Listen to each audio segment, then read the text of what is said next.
الحمدللہ رب العالمین والصلاة والسلام علی محمد الامین فاعوذ باللہ من الشیطان الرجیم بسم اللہ الرحمن الرحیم۔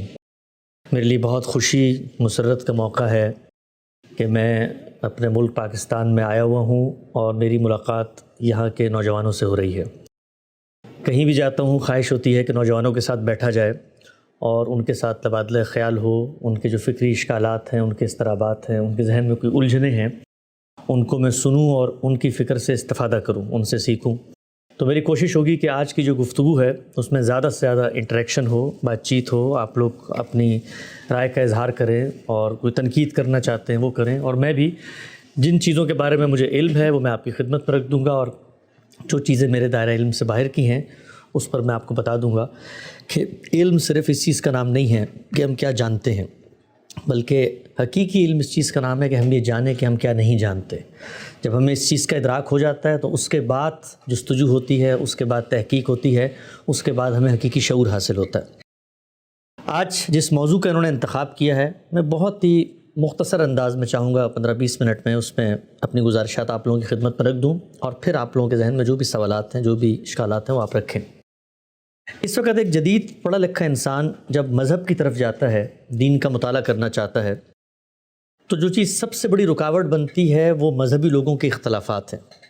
آپ کسی سے بھی پوچھ لیں کہ بھئی تم دین سے دور کیوں ہو، یا کسی کو دین کے قریب آنے کی دعوت دیں، تو ہمیشہ آپ کو ایک ہی بات سننے کی ملے گی، یار کون سا دین؟ یہ تو جس عالم کی بات سنو وہ اپنا ایک الگ دین بیان کرتا ہے، جس مولوی کے پاس بیٹھو وہ اپنے کچھ دلائل رکھتا ہے۔ یہ لوگ تو آپس میں اتنے اختلافات ہیں لوگوں کے کہ سمجھ میں نہیں آتا کہ کون سے اسلام کی آپ دعوت دے رہے ہیں۔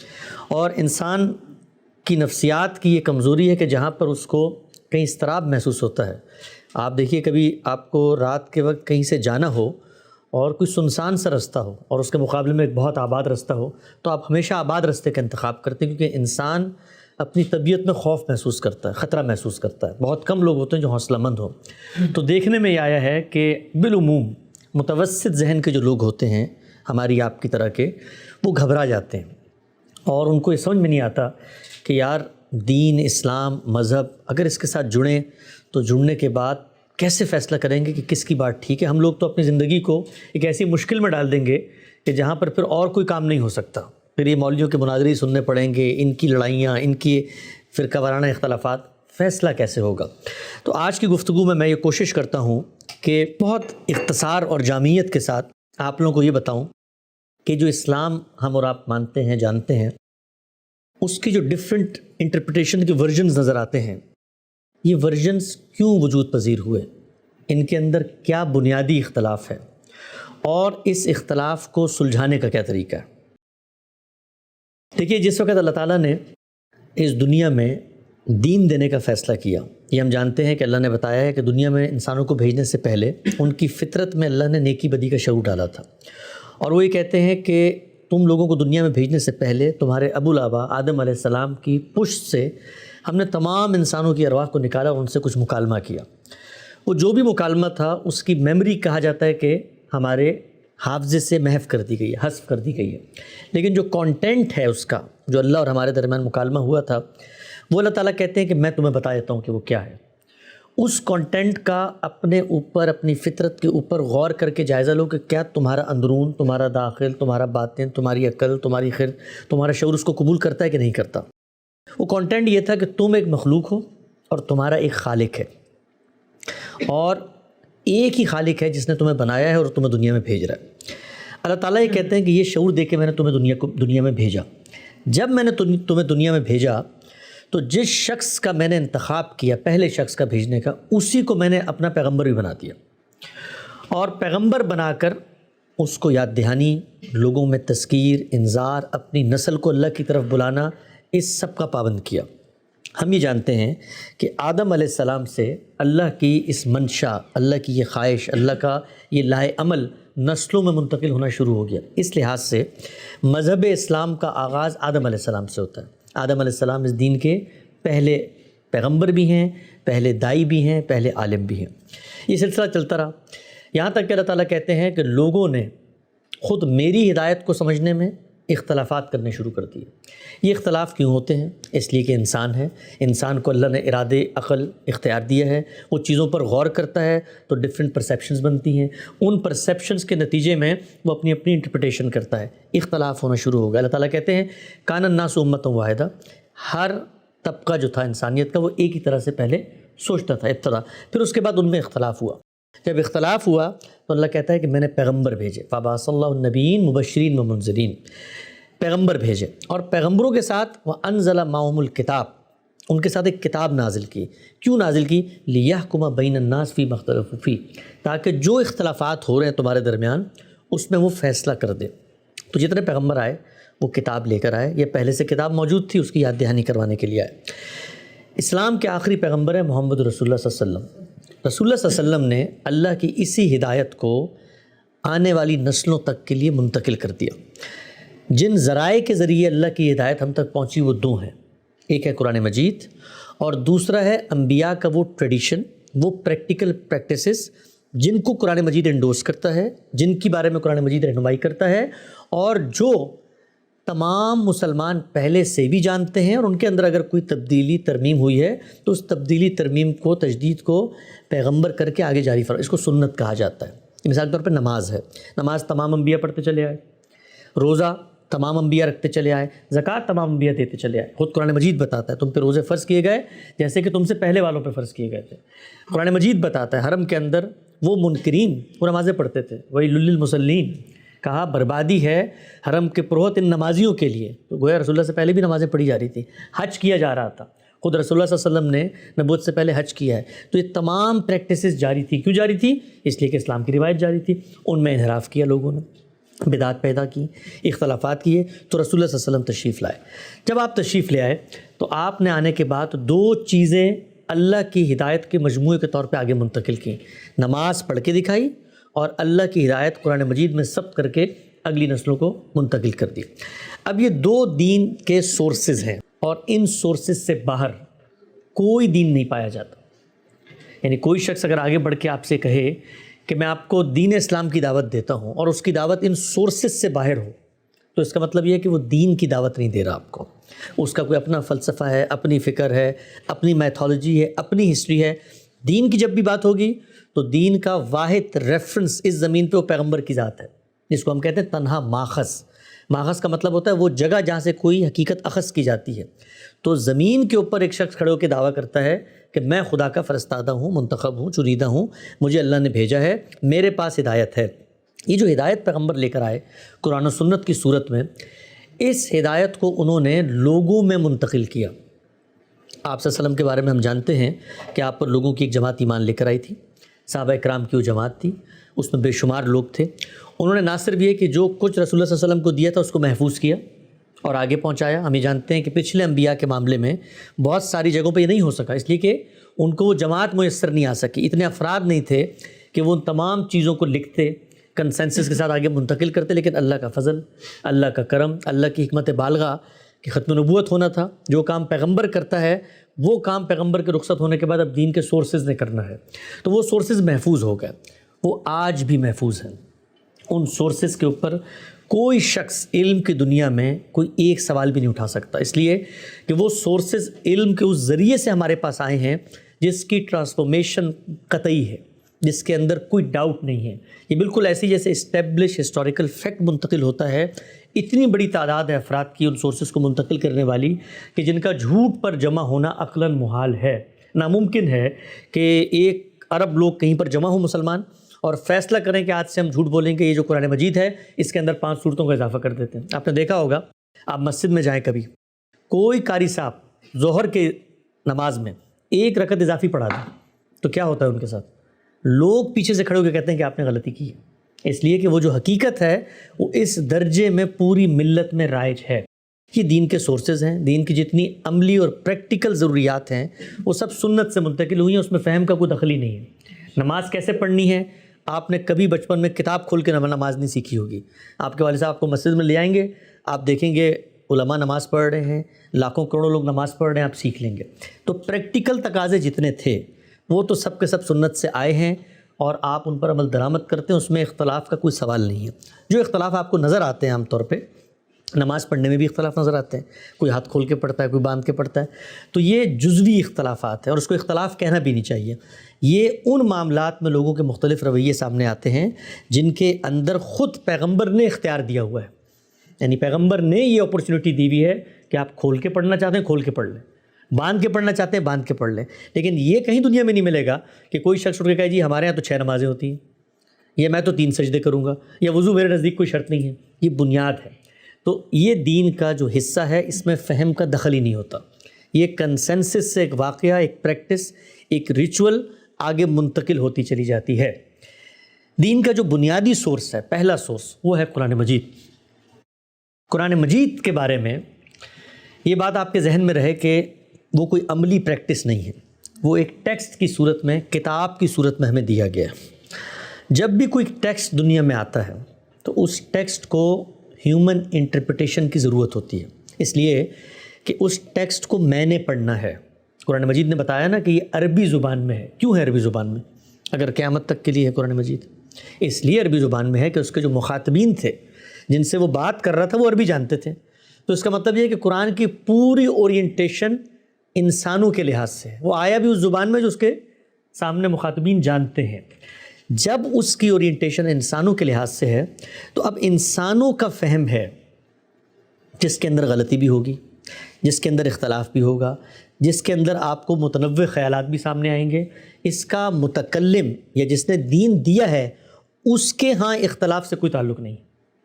یہ بالکل ایسے ہی ہے کہ آپ نے ایک دستور بنایا یا ایک قانون بنایا، آپ نے دیکھا ہوگا عدالتوں میں ایک ہی قانون کا حوالہ دے کے دو وکلاء دو مختلف آرگومنٹ پیش کر رہے ہوتے، لیکن کیا کبھی ہمارے ذہن میں سوال آتا ہے کہ یار یہ تو قانون ہی میں اس کام ہے، ورنہ یہ کیسے ہو سکتا ہے کہ قانون کی ایک شق پڑھ کے دونوں، ایک شخص ایک مجرم کو ملزم ثابت کر رہا ہے، دوسرا شخص اسی ملزم کو مجرم ثابت کر رہا ہے، قانون تو ایک ہی ہے۔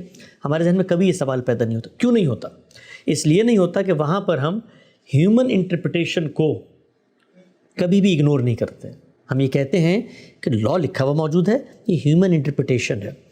قرآن مجید کے معاملے میں بالعموم یہ سمجھا جاتا ہے کہ بھائی یہ آپ کیسے لا کی اور آئین کی اور دستور کی مثالیں دے رہے ہیں، تو اللہ کا کلام ہے، یہ جو کچھ عام کلاموں کے ساتھ ہوتا ہے اس کے ساتھ تو نہیں ہونا چاہیے نا۔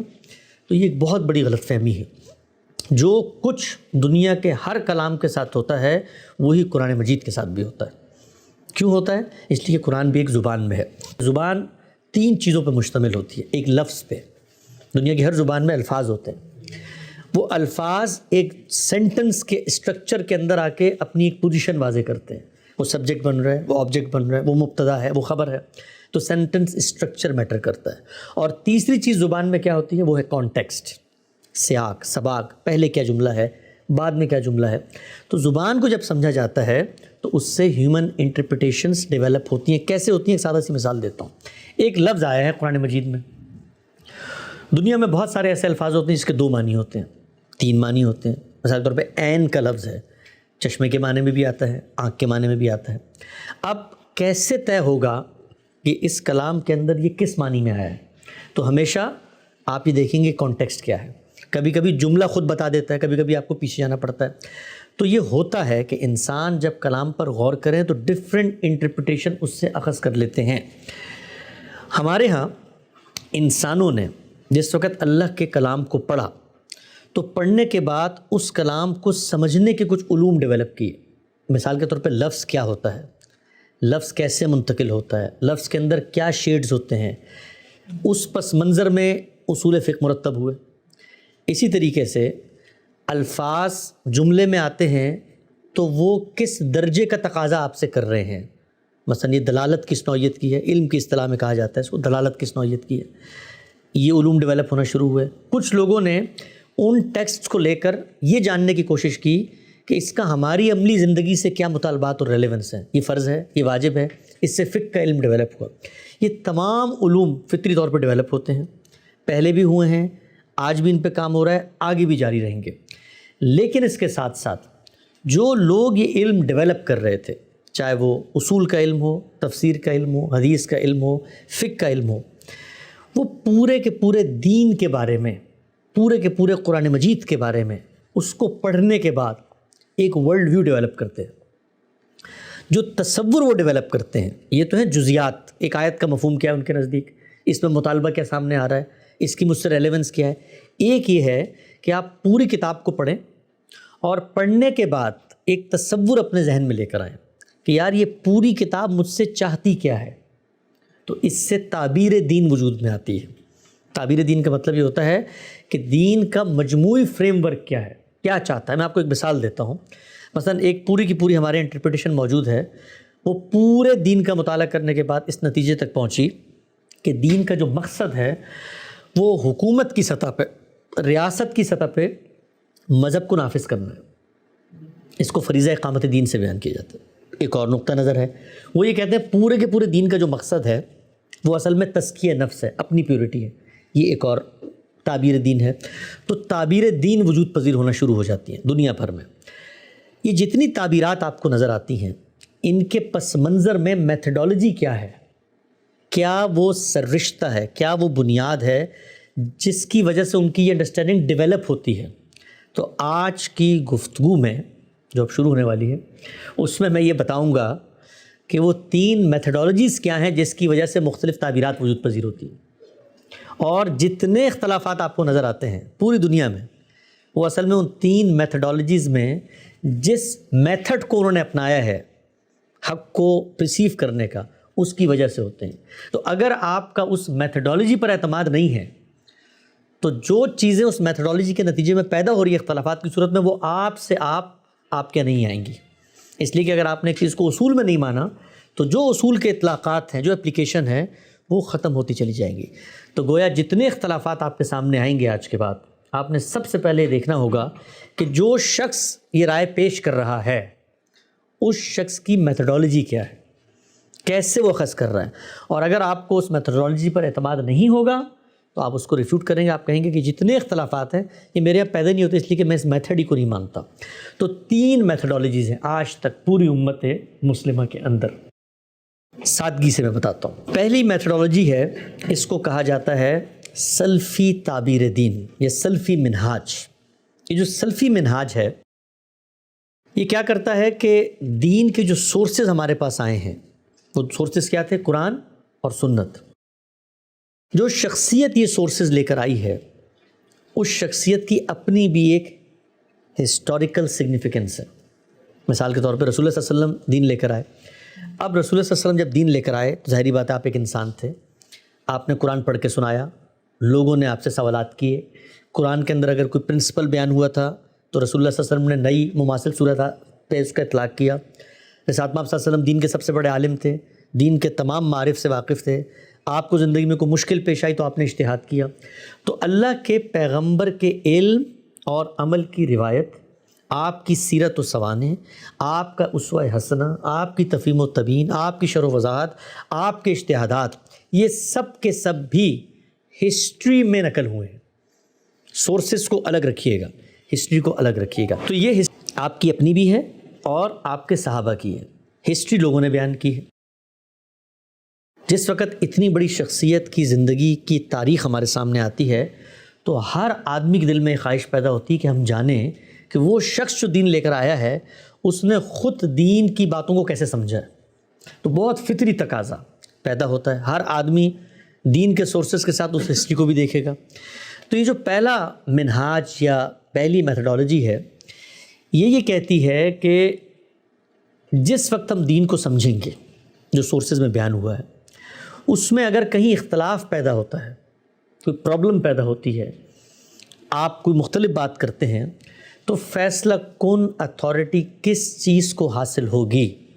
ہسٹری میں بیان ہونے والی نریشن کو یا سورس میں بیان ہونے والی بات کو؟ تو سلفی منہاج یہ کہتا ہے کہ جو کچھ ہسٹری میں بیان ہوا ہے وہ بیان اس شخص کا ہے جو خود دین لے کر آیا تھا، اور جو دین لے کر آیا تھا یہ کیسے ہو سکتا ہے کہ اس کی انٹرپریٹیشن سے بہتر کوئی انٹرپریٹیشن ہو؟ لہٰذا اگر آپ کو بظاہر قرآن مجید کی کسی آیت میں، کسی بات میں، کسی حکم میں مختلف چیز نظر آ رہی ہے اور ہسٹوریکل نریشن میں مختلف چیز نظر آ رہی ہے تو ہسٹری پریویل کرے گی۔ کوئی سلفی منہاج میں اختلافات کی صورت میں اصل کی حیثیت کس کو حاصل ہے؟ وہ روایت کو حاصل ہے، ہسٹری کو حاصل ہے، آثار کو حاصل ہے۔ اس کی ایک چھوٹی سی میں آپ کو مثال دیتا ہوں۔ قرآن مجید یہ کہتا ہے کہ اللہ تعالیٰ نے روئے زمین پر 4 مہینوں کو مقدس مہینوں کی حیثیت دی ہے اور ان کو اشہر حرم قرار دیا ہے۔ مقدس اس معنی میں کہ ان میں قتال نہیں ہو سکتا، جنگ و جدال نہیں ہو سکتا۔ یہاں تک کہ عربوں نے کیلنڈر کے اندر کچھ گھپلا کیا کہ کسی طریقے سے وہ مقدس مہینے ان کی مرضی کے موسم میں آ جائیں، یعنی وہ 4 مہینے جو ہیں ان کی مرضی کے موسم میں آ جائیں۔ تو قرآن مجید میں اس پس منظر میں آیات آئیں، حکم آیا کہ یہ جو تم نے حرکت کی ہے، یہ حرکت اللہ کو قابل قبول نہیں ہے۔ یہ 4 مہینے ہیں، ان میں امن ہونا چاہیے ہے۔ ان میں سے 3 مہینے حج کے ہیں، لوگ نکلیں گے 1 مہینے حج کرنے پہنچیں گے، واپس ان کو جانا ہے، اور 1 مہینہ عمرے کا ہے۔ ان 4 مہینوں میں مسلمانوں نے لڑائی نہیں کرنی، جنگ نہیں چھیڑنی، الا یہ کہ تم پر حملہ ہو جائے، ٹھیک ہے نا۔ یہ قرآن کی بالکل واضح صریح ہدایت تھی، اور ہدایت دی ہی اس لیے گئی کہ ان مہینوں کی حرمت کو باقی رہنا ہے، قیامت تک باقی رہنا ہے۔ اب سلفی منہاج اس ہدایت کو کیسے دیکھے گا؟ اگر تو ہسٹری کے اندر اس کی کوئی نگیشن نہیں ہے، اس سے کوئی مختلف بات سامنے نہیں آتی، تو کہے گا بالکل یہ دین کا مطالبہ ہے، اشہر حرم کی ایک فضیلت ہے، حرمت ہے، اس کو ہم نے قائم رکھنا ہے۔ لیکن اگر نریشن میں، ہسٹری میں، آثار میں، روایت میں اس سے مختلف بات آتی ہے، جیسا کہ آگئی محدثین میں بتاتے ہیں کہ رسول اللہ صلی اللہ علیہ وسلم نے فلاں موقع پر اشہر حرم میں اقدام کیا تھا، آپ صلی اللہ علیہ وسلم نے اقدام کیا تھا۔ تو اب اگر آپ صلی اللہ علیہ وسلم نے اقدام کیا ہے تو اس کا مطلب یہ ہے کہ جو بات قرآن میں بیان ہوئی ہے اس کو قرآن لانے والے نے اپنے عمل سے منسوخ کر دیا ہے۔ تو اب کیا ہوا؟ قرآن کہاں آ گیا؟ نیچے، سیکنڈ سٹیپ پہ، اور ہسٹری کہاں چلی گئی؟ فرسٹ سٹیپ پہ۔ اب ان کے نزدیک قرآن کی آیت منسوخ ہو گئی ہے، اس پہ بے تحاشا عقلی سوالات پیدا ہوتے ہیں۔ بھائی اگر قرآن کی ایک ہدایت پیغمبر نے منسوخ کرنی تھی تو قرآن مجید نے وہ دی کیوں؟ اگر منسوخ کرنی تھی تو جہاں آئی ہے وہاں منسوخ ہونی چاہیے، منسوخ اگر کرنی تھی اس کی کوئی ریزننگ ہونی چاہیے، جو ریزننگ قرآن مجید نے بیان کی وہ تو اس سے بالکل مختلف ہے۔ قرآن کے 4 کارنر سے ایک بات الگ ہو کر کھڑی ہوئی ہے، ایک ہسٹری کی بات، اللہ کی بھیجی ہوئی بات کو کس حیثیت میں منسوخ، بے تحاشا سوالات پیدا ہو سکتے ہیں۔ لیکن وہ کہتے ہیں کہ ایسے ہی ہے، ہم اشہر حرم میں جو مہینوں کی حرمت ہے اس کو اس لیے نہیں مانیں گے کیونکہ پیغمبر نے یہ بات طے کر دی ہے۔ ان مسائلوں کو ذہن میں رکھیے گا۔ ایک دوسری میتھڈالوجی امت کے اندر سامنے آئی، وہ میتھڈالوجی ہے فقہی منہاج کی۔ فقہی منہاج کی، یہ جتنے لوگ دین کی دعوت پیش کر رہے ہیں، دین پر غور و فکر کر رہے ہیں، یہ اور بھی بہت خدمات کر رہے ہیں، اور یہ میتھڈالوجی اور منہاج ایک دن میں نہیں بنتا، اس میں صدیاں لگتی ہیں۔ جس وقت ہم یہ کہتے ہیں کہ یہ ایک ڈیفرنٹ میتھڈالوجی ہے تو پوری ہسٹری کا استقصاء کر کے کہتے ہیں۔ اس میں ممکن ہے 80% آیات کے بارے میں وہ وہی بات کر رہے ہوں جو سلفی منہاج والے بات کر رہے ہوں، وہی فقہی منہاج والے بات کر رہے ہوں، لیکن اصل کی حیثیت کس کے پاس ہے اختلاف میں؟ تو فقہی منہاج والے کہتے ہیں کہ اصل کی حیثیت اجماع کو حاصل ہے۔ اجماع کا مطلب ہوتا ہے کنسنسس، مطلب قرآن مجید کی ایک آیت پڑھیں آپ کی ایک انڈرسٹینڈنگ ہے، آپ کی ایک ہے، آپ کی ایک ہے، وہ یہ کہتے ہیں کہ ہم یہ دیکھیں گے کہ میجورٹی کیا کہہ رہی ہے، اور میجورٹی جو دین کا فہم بیان کر رہی ہے وہ فہم ہمارے لیے قابل حجت بنے گا۔ مثلا میں اگر کھڑے ہو کر اس موقع پہ کہوں کہ بھائی میرے نزدیک تو آیت یہ بات نہیں کر رہی، یہ کر رہی ہے، تو کہیں گے کہ ہم آپ کی بات نہیں مانتے۔ تو اصل کی حیثیت ان کے کس چیز کو حاصل ہو گئی؟ اجماع کو۔ اس کی بھی ایک مثال ذہن میں لے لیں۔ قرآن مجید مرنے کے بعد آپ کی وراثت کیسے تقسیم ہوگی اس کے حصے بیان کرتا ہے، ٹھیک ہے نا۔ قرآن مجید یہ کہتا ہے کہ جب کوئی شخص دنیا سے رخصت ہو، اگر اس کے ماں باپ زندہ ہیں، مثال کے طور پہ وہ 12 روپے چھوڑ کے مرا ہے، تو اس کے ماں اور باپ دونوں کو 1/6 1/6 1/6 دیا جائے گا، یعنی 12 روپے کے 6 حصے کیے جائیں گے اور برابر دونوں کو دے دیا جائے گا۔ تو 12 روپے کا 1/6 بنتا ہے 2 روپے 2 روپے۔ تو قرآن یہ کہتا ہے کہ آپ نے 2 روپے دینے ہیں ماں کو، 2 روپے دینے ہیں باپ کو، جو مرنے والا ہے اس کے ماں اور باپ کو۔ تو 12 میں سے آپ نے 2 اور 2 روپے دیے تو کتنے بچے؟ 8 روپے۔ قرآن مجید یہ کہتا ہے اس انڈرسٹینڈنگ کے مطابق کہ اگر اولاد میں 2 یا 2 سے زائد بیٹیاں ہوں، 2 بیٹیاں ہوں یا 2 سے زائد بیٹیاں ہوں، تو ان کو کل چھوڑی ہوئی رقم کا یعنی 12 روپے کا 2/3 دینا ہے۔ 2/3 کتنا بنتا ہے؟ 8 روپے. ہم نے 2 روپے دیے ماں کو, 2 روپے دیے باپ کو. 12 روپے کے 3 حصے کریں تو کتنے بنتے ہیں؟ 4. اور 2/3 کیا بنتا ہے؟ 8. پیسے ہمارے پاس کتنے بچے ہوئے تھے؟ 12 میں سے 4 روپے دے دیے تو 8 روپے بچے ہوئے تھے. تو 8 میں سے آپ نے جو دینے ہیں پیسے 2/3 دینا تھا نا, وہ 8 روپے بنتے تھے, دے دیے, ترکہ ختم ہو گیا, ترکہ ختم ہو گیا. اب قرآن مجید یہ کہتا ہے کہ اگر پیچھے بیوی بھی موجود ہے, بیوی مرنے والا ایک شخص تھا, اس کی بیوی بھی موجود ہے, اس کو بھی 1/8 ملے گا, اس کا بھی حصہ ہے. تو پیسے تو ختم ہو گئے, تو حصہ کیسے دیں گے؟ نہیں دے سکتے نا. تو وہ یہ کہتے ہیں کہ قرآن مجید کی یہ جو انٹرپریٹیشن آپ کر رہے ہیں, وہ کہتے ہیں ٹھیک ہے نہیں دے سکتے, لیکن اس پر اجماع ہے سب کا کہ جو باقی لوگ ہیں ان کے حصے ہم تھوڑے تھوڑے کم کریں گے, اور یہ جو ایک فریق بچ گیا اس کو دے دیں گے. بات سمجھ رہے ہیں؟ یعنی 12 روپے تھے, 4 روپے ماں باپ کو مل گئے, 8 روپے بچیوں کو مل گئے. اب بیوی کا حصہ کیسے دینا ہے؟ اور سوچیں اگر بیوی مری ہو تو شوہر کا حصہ کیسے دینا ہے؟ تو نہیں دے سکتے نا. تو وہ یہ کہتے ہیں کہ اس بات پر اجماع ہے کہ سب کے حصے کم کر دیے جائیں. قرآن اس کو بیان نہیں کرتا. قرآن اس کو بیان نہیں کرتا. قرآن مجید یہ کہتا ہے کہ سب کے متعین حصے ہیں, لیکن قرآن کی دی ہوئی ہدایت پر عمل نہیں ہو سکتا, ان کے مطابق عمل نہیں ہو سکتا.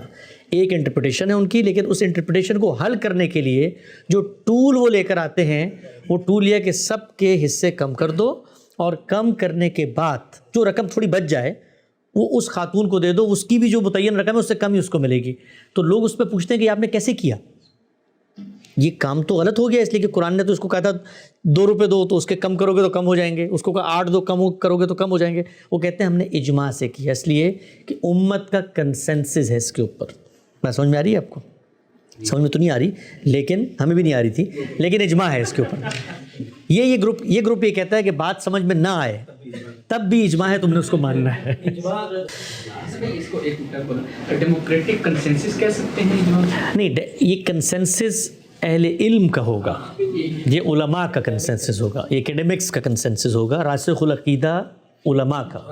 ہاں, تو یہ دوسری میتھڈالوجی ہے. یہ کہتی ہے کہ کوئی بھی انٹرپریٹیشن ہو, کچھ بھی ہو جائے, کنسنسس کو دیکھا جائے گا, چاہے تمہیں سمجھ میں آئے چاہے تمہیں سمجھ میں نہ آئے, چاہے وہ قرآن مجید کے خلاف جا رہا ہو چاہے وہ قرآن مجید کے حق میں جا رہا ہو. پریویلنگ اتھارٹی کس کو حاصل ہے؟ علماء کے اجماع کو, کنسنسس کو, چاہے تمہارے قرآن مجید میں بتائے ہوئے حصے الٹ پلٹ ہو جائے. آؤں گا اس بات پر بھی, اسی پوری بات کا جواب دے رہا ہوں میں, ابھی آؤں گا, آخر میں آؤں گا. یہ دوسرا اسکول آف تھاٹ ہے. ایک تیسرا اسکول آف تھاٹ ہے جو یہ کہتا ہے کہ یار یہ دونوں تو آپس میں لڑ رہے ہیں, کوئی روایتیں لے کر آ رہا ہے, قیل و قال کر رہا ہے, صحابہ نے یہ فرمایا اور رسول اللہ کی حدیث یہ ہے, دوسرا کہہ رہا ہے حدیث تو ثابت نہیں ہے. یہ دوسرے لوگ گئے ہوئے ہیں اجماع کے چکر میں, جمع کر رہے ہیں. یہ پورے کے پورے دین کا مقصد کیا تھا؟ مقصد تو یہ تھا کہ میں اللہ کے قریب ہوں. تو ہم لوگ اللہ کے قریب ہونے کے لیے رنگ روڈ کا رستہ لے لیتے ہیں. جو مقصد ہے دین کا, اس مقصد کو حاصل کرتے ہیں. اصل چیز تو مقصد حاصل کرنی ہوتی ہے, اصل چیز ذریعہ نہیں ہوتا. تو وہ یہ کہتے ہیں کہ دین میں مقصود تقرب اللہ ہے, اللہ کا قرب حاصل کرنا, اور اللہ کی ذات کا حقیقی مشاہدہ کرنا, یہ مقصد ہے ان کے نزدیک. تو اس کو حاصل کرنے کے لیے ہم ایک پیرلل انٹرپریٹیشن کریں گے, اور اس انٹرپریٹیشن میں پوری کی پوری ایک علم کلام ہے کہ میں کسی شیخ کے پاس جاؤں گا, اس سے بیعت ہو جاؤں گا, بیعت ہونے کے بعد فنا فی الشیخ کی منزلیں ہوں گی, پھر فنا فی الرسول ہوں گا, پھر فنا فی اللہ ہوں گا. شیخ یا نقشبندی ہوگا یا قادری ہوگا یا چشتی ہوگا یا سروردی ہوگا, وہ قلب جاری کرے گا, کرتے کرتے میں مراقبے چلے کروں گا, اور میں پھر سیر باطن کے نتیجے میں اللہ کا حقیقی قرب اور اس کا مشاہدہ حاصل کر لوں گا. تو یہ جو تیسری انٹرپریٹیشن ہے, تیسرا منہاج ہے, اس کے ہاں اصل کی حیثیت کس چیز کو ہے؟ وہ خدا کے مشاہدے کو ہے. جس طریقے سے بھی خدا کا مشاہدہ حاصل ہو جائے, یہ تیسری میتھڈالوجی کہتی ہے کہ ہم نے اس طریقے کو اپنانا ہے. سمجھ رہے ہیں؟ تو سلفی منہاج میں اصل کیا ہے؟ روایت. فقہی منہاج میں اصل کیا ہے؟ اجماع. اور صوفی روایت میں اصل کیا ہے؟ مشاہدہ. یہ 3 روایات موجود ہیں. یہ انڈرسٹینڈنگ کے منہاج ہیں, ان کے ہاں خود اس انڈرسٹینڈنگ کے بارے میں بہت سارے دینیاتی دلائل دیے جاتے ہیں. مثلا اجماع والے یہ کہتے ہیں کہ اللہ کے رسول نے اور خود قرآن مجید نے ہمیں پابند کر دیا کہ اجماع کے مطابق چلنا ہے. وہ جو پہلے والے ہیں وہ کہتے ہیں کہ خود رسول اللہ صلی اللہ علیہ وسلم نے اور قرآن مجید نے ہمیں پابند کر دیا کہ آپ نے ہسٹری کو پریویل کرنا ہے, اس کو ماننا ہے. یہ جو تیسرے والے ہیں کہتے ہیں یہ خود قرآن مجید کے تقاضوں سے ہمیں معلوم ہوتا ہے کہ اصل چیز تو اللہ کا قرب اور اس کی ذات کا مشاہدہ ہے. تو تینوں اپنے اپنے دینیاتی دلائل رکھتے ہیں, مختلف دلائل ہیں. یہ موقع نہیں ہے کہ ان دلائل کو میں پیش کروں اور ان کو ریفیوٹ کروں. یہ 3 منہاج ہیں دنیا کے اندر. آج تک جتنے آپ کو اختلافات نظر آتے ہیں وہ انہی تینوں میں سے نکلے ہوئے ہوں گے, کوئی بھی اختلاف لے لیں. اس کے بعد ایک چوتھا منہاج ہے, ایک چوتھا نقطہ نظر ہے, جس کو ابھی منہاج بننے میں تھوڑا سا وقت لگے گا, اس لیے کہ وہ ابھی حال میں ہی شروع ہوا ہے, کوئی 100 سال ہوئے ہیں اس کو. یہ جو منہاج ہیں ان کو 800 900 900 1000 سال گزر چکے ہیں. جو چوتھا منہاج ہے, چوتھی میتھڈالوجی ہے, وہ یہ کہتی ہے کہ ہمارے ہاں اصل کی حیثیت وہ دین کے سورسز کو حاصل ہے, یعنی کہ قرآن مجید کو حاصل ہے. اور قرآن مجید کے 4 کارنرز ہیں جس کی روشنی میں ہم ہسٹری کا جائزہ لیں گے, جس کی روشنی میں ہم اجماع کا جائزہ لیں گے, اور جس کی روشنی میں ہم اس پیرلل انٹرپریٹیشن کا جائزہ لیں گے جو اللہ تعالیٰ کا مشاہدہ کرانے کے لیے آپ کو لے کے جاتی ہے. یہ جو تیسرا منہج ہے یا تیسرا اسکول آف تھاٹ ہے یا تیسری میتھڈالوجی یا منہاج ہے, ان کے ہاں اصل کی حیثیت قرآن مجید کو ہے. اور قرآن کو سامنے رکھ کے ان لوگوں کا دعویٰ یہ ہے کہ 5 چیزیں ایسی ہیں کہ جو اس منہاج میں گمراہی کی حیثیت رکھتی ہیں, ان کو آپ نہیں اپنا سکتے. ان میں پہلی چیز یہ ہے کہ جو زبان ہے وہ نطق ہے, جیسے بولی جاتی ہے, جیسے لوگ سمجھتے ہیں, وہ منطق نہیں ہے. لہٰذا اگر تم نے سورس کو پڑھنا ہے, قرآن کو پریویلنگ اتھارٹی ماننا ہے, تو قرآن ایک لینگویج میں ہے, اور لینگویج کو سمجھنے کی کچھ یونیورسل پرنسپلز اور پروٹوکولز ہیں. جیسے آپ کوئی شعر پڑھتے ہیں, کوئی لٹریچر کی بک پڑھتے ہیں, تو جو پرنسپل اس کو سمجھنے کے ہیں, اس ٹیکسٹ کو, وہی پرنسپل قرآن کے ٹیکسٹ کو سمجھنے کے لیے کہ دونوں جگہ ٹیکسٹ کامن ہے. تو یہ کہتے ہیں کہ زبان نطق ہے, جو بولی جاتی ہے. عربوں نے بولی تھی, عربوں کی زبان ہے, عربوں کا محاورہ ہے. ہم اس عہد میں جا کے دیکھیں گے اس لفظ کا کیا مطلب تھا, جملے کی تالیف دیکھیں گے, سیاق و سباق دیکھیں گے. دوسری چیز یہ کہتے ہیں کہ دین نے ہمیں یہ بتا دیا ہے, خود قرآن مجید نے ہمیں یہ بتا دیا ہے کہ جو محکمات ہیں ان کے اوپر تو غور و فکر ہوگا, متشابہات کے در پہ ہم نے نہیں ہونا. متشابہ کیا چیز ہوتی ہے؟ وہ چیز جو تشبیہ کے اسلوب میں, انالوجی کے اسلوب میں بیان کی جاتی ہے. مثلا آج سے 200 سال پہلے اگر مجھے یہ بتانا ہو کہ ٹیوب لائٹ ہوگی اور لوگ ٹیوب لائٹ کے بارے میں نہیں جانتے, تو میں کیا کہوں گا؟ میں کہوں گا ایک زمانہ آئے گا کہ بغیر تیل کے دیے جلیں گے. تو یہ انالوجی ہوتی ہے. لیکن اس زمانے میں آپ بیٹھ کے کہیں کہ یار آپ اس کا حقیقی مصداق مجھے لا کر دیں. تو قرآن مجید میں بہت ساری ایسی چیزیں ہیں جو متشابہات کے انداز میں, اس لیے کہ ہمارا علم ان چیزوں کو سمجھ نہیں سکتا. مثال کے طور پہ خدا, اس کی ذات, اس کا وجود, اس کی حقیقت, جنت, جہنم, یہ سب چیزیں جتنی ہیں ہم اس کے بارے میں نہیں جانتے. تو اللہ کہتا ہے کہ متشابہات کے در پہ نہیں ہونا. تو جو چوتھی میتھڈالوجی ہے یہ کہتی ہے ہر وہ فکر جو متشابہات کے در پہ ہوگی وہ گمراہی کی فکر ہے. تو وہ جو تصوف کا تیسرا منہاج تھا وہ کیا کہتا تھا؟ ہم نے تو خدا کی ذات کا مشاہدہ کرنا ہے. تو قرآن مجید یہ کہتا ہے کہ لیس کمثلہ شیء, ذات کا مشاہدہ تم کر ہی نہیں سکتے, تم نے ذات کو اس کی ایٹریبیوٹ, صفات سے ماننا ہے. تو یہ جو چوتھا منہاج ہے اس کو ہم نام دیتے ہیں فراہی اسکول آف تھاٹ کا, فراہی منہاج. اس کی بنیاد رکھی ہے امام حمید الدین فراہی علیہ الرحمہ نے. یہ کہتے ہیں کہ متشابہات کے در پہ نہیں ہونا, محکمات کو پکڑنا ہے. تیسری بات جو اس چوتھے اسکول آف تھاٹ میں یا منہاج میں کہی جاتی ہے وہ یہ ہے کہ علم اور عقل اور دنیا کے جو تاریخی مسلمات ہیں وہ کبھی کلام میں بیان نہیں ہوتے, لہٰذا کلام سے اس کو اخذ نہیں کرنا. کیا مطلب اس بات کا؟ اس بات کا مطلب یہ ہے کہ مختلف اسکول آف تھاٹس وہ یہ کہتے ہیں کہ قرآن مجید میں یہ کہاں لکھا ہوا ہے کہ یہ کتاب بنی اسماعیل کے لیے آئی تھی, یہ کہاں ہر آیت میں کہاں کہا جا رہا ہے کہ اے بنی اسماعیل ہم نے یہ بات کی. یہ قرآن مجید میں کہاں لکھا ہوا ہے کہ مکہ وہی شہر ہے جو اس وقت مکہ کی جگہ پہ موجود ہے, یہ تو کسی اور شہر کو ریفر کر رہا ہے. تو فراہی میتھڈالوجی کہتی ہے کہ جو علم اور عقل کے اور اسٹیبلش ہسٹوریکل فیکٹ ہوتے ہیں وہ کبھی کلام میں بیان نہیں ہوتے ہیں. میں آپ سے جب گفتگو کرتا ہوں اور میں کہتا ہوں مجھے بڑی خوشی ہوئی کہ پاکستان کے طلبہ سے میری ملاقات ہوئی، تو کبھی یہ نہیں کہتا کہ میں اس وقت پاکستان میں بیٹھا ہوں، اس لیے کہ یہ آبویس سی بات ہے. سو آبویس حقائق کتاب میں بیان نہیں ہوتے. چوتھی چیز یہ لوگ یہ بیان کرتے ہیں کہ قرآن مجید خود اپنی ایک حیثیت بیان کرتا ہے، منواتا ہے. وہ کیا ہے؟ وہ یہ ہے کہ میں میزان ہوں، میں فرقان ہوں، میں مہیمن ہوں. دین کے معاملے میں ہر اختلاف کے باب میں حرف آخر اور قول فیصل وہ میری بات ہے. میرے اوپر اختلافات کو پرکھو تو پریویلنگ اتھارٹی میری ہونی چاہیے. ہسٹری کو اس کی روشنی میں دیکھو تو جتنے افکار تھے جو منہاج اور نقطہ نظر تھے جو ہسٹری کی روشنی میں قرآن کو دیکھتے تھے، اس چوتھے اسکول آف تھاٹ کی نظر میں وہ گمراہی پہ مبنی بات ہے. اس بات کو قبول نہیں کیا جا سکتا، وہ قرآن مجید کے خلاف بات ہے. اور پانچویں چیز یہ بیان کرتا ہے یہ اسکول آف تھاٹ کہ دین کے سورسز دو ہیں، قرآن اور سنت. اسی کی اتھارٹی کو ہم نے ماننا ہے. اس کے علاوہ اگر آپ کسی اور سورس کا اضافہ کرتے ہیں تو دین نے خود بتا دیا ہے کہ اللہ کے نام پر آپ دین کے حوالے سے کوئی کلیم نہیں کر سکتے. لہٰذا اجماع امت جو ہے کہ لوگ سب کیا کہتے ہیں اس کی روشنی میں انٹرپریٹیشن ہوگی، یہ خود قرآن مجید کے خلاف ہے. تو زبان نطق ہے، منطق نہیں ہے. دوسری چیز محکمات کے در پہ ہونا ہے، متشابہات کے پیچھے نہیں بھاگنا. تیسری چیز علم عقل کے مسلمات کلام میں بیان نہیں ہوتے. چوتھی چیز حدیث کو قرآن کی روشنی میں سمجھا جائے گا. اور پانچویں چیز کیا ہے کہ اجماع یا دین کا کوئی بھی سورس وہ دین میں داخل نہیں ہو سکتا. یہ چار منہاج ہیں دنیا میں.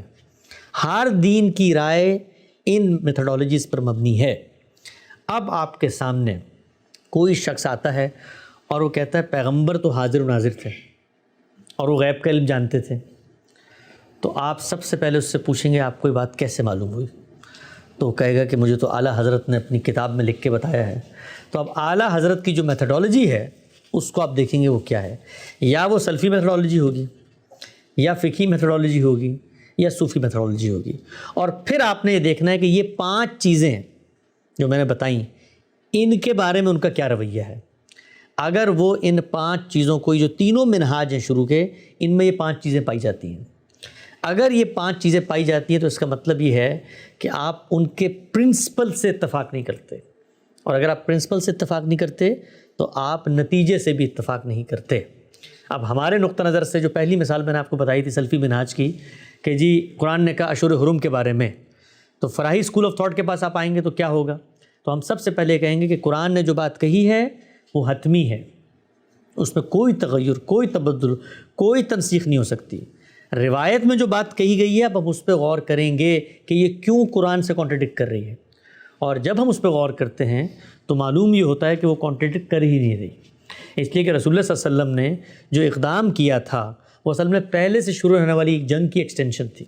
تو خود قرآن نے استثناء دے دیا تھا کہ جنگ اگر شروع ہو چکی ہے تمہارے ساتھ تو تم جاری رکھ سکتے ہو. تو وہ نیا اقدام تھا ہی نہیں، تو لہٰذا قرآن کی آیت منسوخ ہوئی نہیں. یہ جو دوسری مثال تھی جس کے اندر حصے کم کر دیے جاتے ہیں اور کہا جاتا ہے کہ سب کے کم کر دو، تو ہم اس پہ آ کر کہتے ہیں کہ قرآن مجید کی انٹرپریٹیشن کر رہے ہو نا، تو قرآن تو ایک زبان میں ہے، تو زبان کے ذریعے سمجھو کہ قرآن نے حصے کیا مقرر کیے ہیں. تو جب ہم اس کے ذریعے قرآن کو سمجھتے ہیں تو معلوم یہ ہوتا ہے کہ وہ جو بچیاں تھیں نا جن کو 2/3 8 روپے دینے تھے، وہ کل ترکے کے دینے ہی نہیں تھے. وہ جو ترکہ بچ گیا تھا اس کے دینے تھے، اور وہ بچا ہوا جو ترکہ ہے وہ 8 روپے نہیں بنتا تھا 2/3 کا، وہ والدین کو آنے کے بعد 2/3 جو بچتا تھا اس میں سے دینے تھے. اس میں پیسے بچ جاتے ہیں جو اس کے بعد بیوی کو ادا کیے جائیں گے. تو یہ ہم نے کیسے اپروچ کیا؟ زبان کے ذریعے. تو یہ ایک میں نے آپ کے سامنے تصویر رکھی ہے، خلاصہ رکھا ہے. جتنے دینی اختلافات آپ کو نظر آئیں گے سمپل آپ نے دیکھنا ہے کہ ان کی میتھڈالوجی کیا ہے. میتھڈالوجی اگر قرآن پر مبنی ہے تو پھر وہ فراہی منہاج میں کھڑے ہیں، اور اگر ان کی میتھڈالوجی ڈیفرنٹ ہے تو وہ ان 3 منہاج کے اندر کھڑے ہیں. اصل کی حیثیت کس چیز کو حاصل ہے؟ اس سے میتھڈالوجی ڈیولپ ہوتی ہے. اقول قولی ھذا واستغفر اللہ لی ولکم ولسائر المسلمین.